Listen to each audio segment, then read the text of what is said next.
faut être capable de distinguer la tech de la magie. Tech or trick, c'est le jeu de Magic Tech, quoi.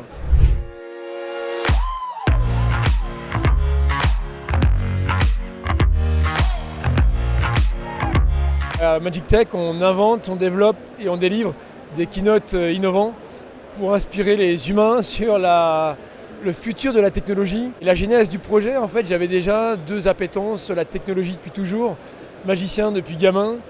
Et j'ai monté une startup Magic Tech et un jour j'ai rencontré le directeur du lab innovation de Capgemini qui m'a vu sur un événement en magie et technologie, qui m'a dit viens voir au lab ce qu'on fait.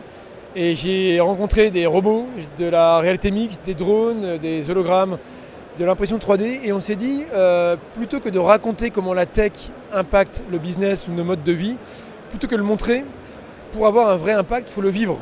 Ça fait 30 ans qu'on nous parle du réchauffement climatique et on n'agit pas parce qu'on n'a pas vécu encore de vraies catastrophes. Et on voit que quand on vit quelque chose, on repart différemment. On n'est plus la même personne, on a une expérience, une émotion. Et bien là, c'est l'idée de faire la même chose, de mettre en scène la technologie, la twister avec un peu de magie pour prototyper ce qu'elle fera dans 10 ans ou dans quelques années finalement. Tu vas demander à monsieur de penser à un chiffre entre 0 et 9.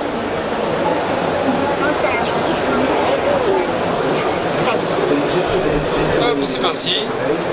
En général, les gens me disent 7. Donc voilà, l'idée de Magic Tech, c'est faire vivre l'innovation pour que les décideurs repartent avec un œil différent. Et puis il y a une vraie question d'ailleurs, c'est qu'aujourd'hui on voit avec les fake news ou autre chose qu'on a du mal à distinguer le vrai du faux et que finalement si on n'est plus capable de distinguer l'algorithme qui est capable de prédire l'heure d'arrivée du conducteur à sa destination, du magicien capable de deviner la carte que tu as en tête, c'est dur d'innover dans ces conditions-là parce qu'on ne voit pas trop la limite d'une technologie, son potentiel.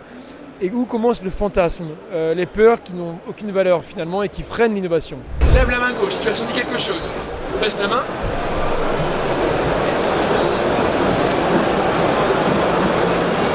Avec la main gauche, montre-moi à quel endroit je t'ai touché. Il faut être capable de distinguer la tech de la magie. Tech or trick, c'est le jeu de Magic Tech, quoi. C'est vrai que sur Magic Tech, ce qui est sympa, c'est que les gens sont curieux, ont envie de voir de la technologie en scène. Et dès qu'on commence à faire une démo pour une personne, il y a un effet spectacle de rue.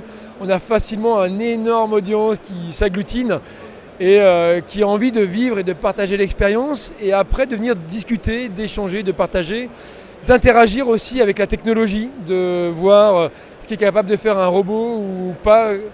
Et à quel moment il s'arrête et la magie prend le pas. C'est intéressant d'échanger après sur l'émotion qu'ont vécu les gens à travers les démos.